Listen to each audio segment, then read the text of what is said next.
Okay, last episode. We got the cylinder head almost out, but we kind of ran out of time. I didn't want to make the video too long, so we have to move it into today's episode. And before we get started, Alex went and picked up an industrial coffee maker. I don't get it. I don't get it.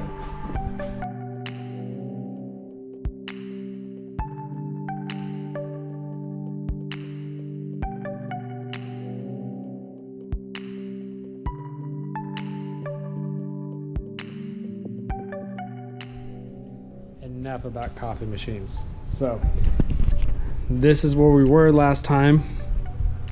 We got the head almost exactly where we want it to be for us to take out. The exhaust manifolds actually came out really easy. I was very surprised about that because usually they don't, and it's kind of helpful when somebody already breaks a stud off back there. So we just need to take all these bolts off for the intake manifold. That will come right out. This is the heater inlet, and then this is the EGR. We can take this off once the intake manifold is off. It just makes it a lot easier to get to the bolts. You can do it with the intake manifold on. I don't recommend it. It's a massive pain in the butt. So what we're gonna do from now is let me get it to the point where the intake manifold's off, valve cover's off, and we're gonna go over the timing and getting the camshafts off of it. So let me transition to that. Okay, so we're finally at the point where we can go ahead and start taking off the cams. So there's a couple procedures you need to do before you even get to that. So we went ahead and set the crankshaft at top dead center. So we got our marking indicators here, and they are at the 0 mark, which means we're at top dead center. Another good indicator is the dot at the cam time gear is at the 12 o'clock or the 12 o'clock position, and the back of these connecting gears for the camshafts, there's 2 dots and they're lined up and they're at the back of the cams. So first things we're going to do is get the distributor gear off. I went ahead and already loosened it. Usually what you would do is you get a 30mm wrench, hook it up here, and then you use a 19mm breaker bar and you break it off. So I'm going to go ahead and take this off. And so we don't lose the timing chain, we grab a zip tie the gear and the timing chain together. I forgot an important step. We need to go ahead and release tension. I went ahead and pre-broke these 2 nuts loose. They're 12mm for the timing tensioner. So let's just go ahead and take them off.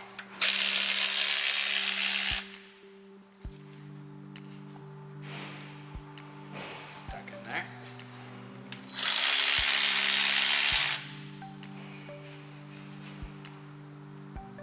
I will warn y'all, this is going to be a little bit of a lengthy bit because it is quite a bit of work to get it out. The cams itself. So sometimes these get sticky. Let me get this out and we'll cut back to it. Okay, this must have been the original one because it was stuck in there. So now that we got that off, we got slack in our chain. So we can see the slack here. We can now work on getting the timing chain gear off the cam. Sometimes they're going to be there a little tight, especially if they haven't been removed in a while. Put that tool down. It's wiggling. She's moving ever so slightly, but there we go. Okay, so now the timing gear is off the camshaft. We can free rotate these cams. If you notice here on the exhaust side, there is a hole here, and this is actually for a nut, because if you look at this gear, it's kind of split halfway in the middle. This is like a pre-detent. It keeps all the slack gone away between the two camshafts. And this is very important before you even take this one off, and you want to go ahead and pre-lock this with a little 10mm bolt, which I went ahead and got one ready. And you are going to have to slightly rotate the cams to get this to the 12 o'clock position. So I'm going to go ahead and grab a 30mm wrench. And we're just going to very gently turn this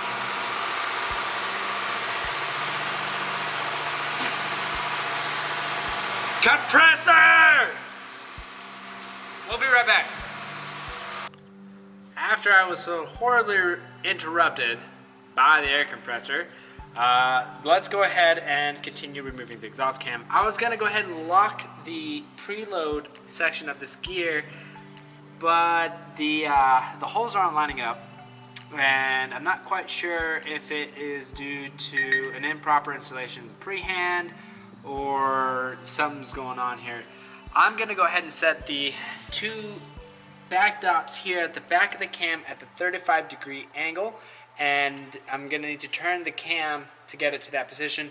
Make sure that when you are turning the cam that it moves freely. If it all of a sudden abruptly stops or feels like it's getting hard to turn, stop what you're doing and kind of reassess your situation. So let's go ahead and keep turning this, and I'm just slightly tapping it so I can slowly turn it. Go ahead and get this at the 2-dot location.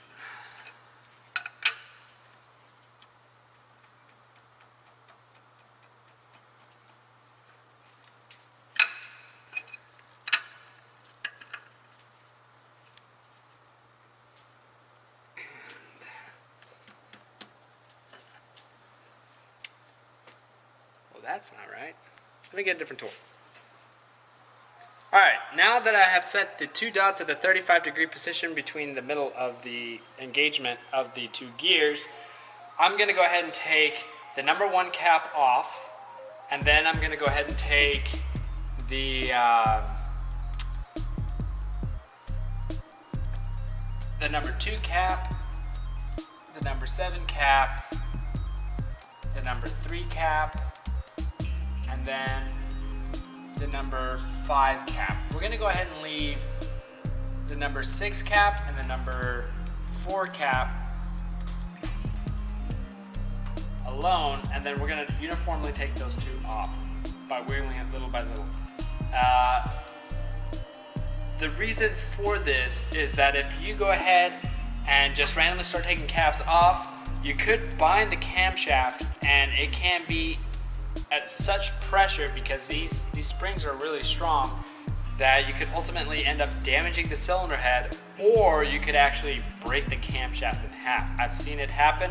Don't ask me how I know, but I know, and we're not going to talk any more about that out of my early years as a mechanic. So I'm going to go ahead and time lapse the removal of the cam, and then that way you can kind of just see it instead of me taking 20 minutes of just removing the cam.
so we got the camshafts off the head. Next step is we're gonna go ahead and take the shims, or the shim under buckets out of their homes, and we wanna make sure that we clean the top of them and then we mark them. It's very important that we don't lose where they actually sit, because they're set for each individual load for each individual cam, or shim, or bucket, any hoodle. Once I get that off, I'm gonna take some sensors off the side here, because once we put it on the bench and we have it out of the truck, I like to rotate the head around just to inspect it in general. The cylinder head bolts, I'm gonna start loosening them up through Toyota specific and from the Toyota manual. And what you wanna do is start from the outside and going inwards. So loosen these two outward ones, those two outward ones, this, but in a kind of a crisscross pattern.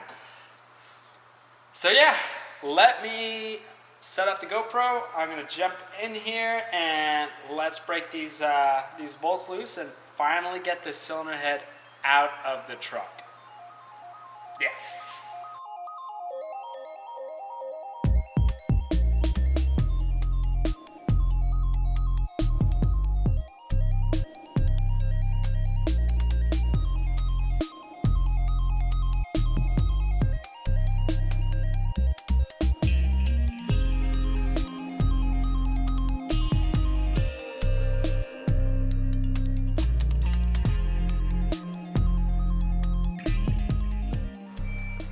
Alrighty, cylinder head off the block, perfect.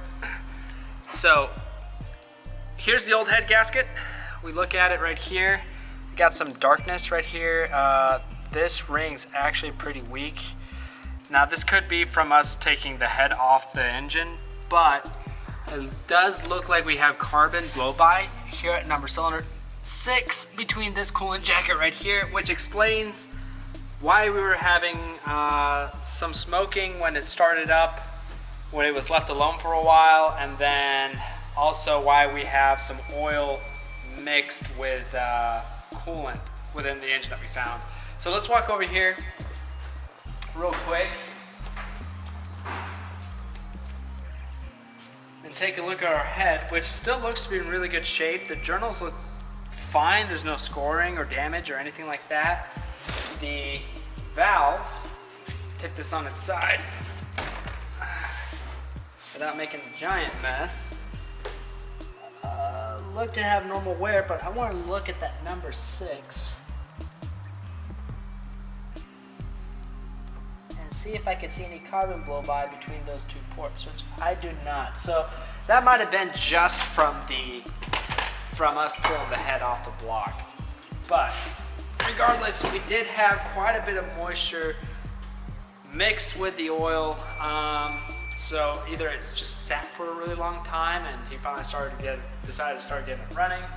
I don't really know, but we're gonna go ahead and finish cleaning this cylinder head up, and then I'm gonna go ahead and send it over to the machine shop where it's gonna get a valve job done, new valve stem seals, and it's gonna get vatted and cleaned up because it desperately needs it. And for now, that does it for this episode. The next episode is probably going to be just cleaning up the engine bay and getting ready for reassembly, and kind of go over all the parts that comes with the Wits End turbo kit. So thanks for sticking around. See y'all next time.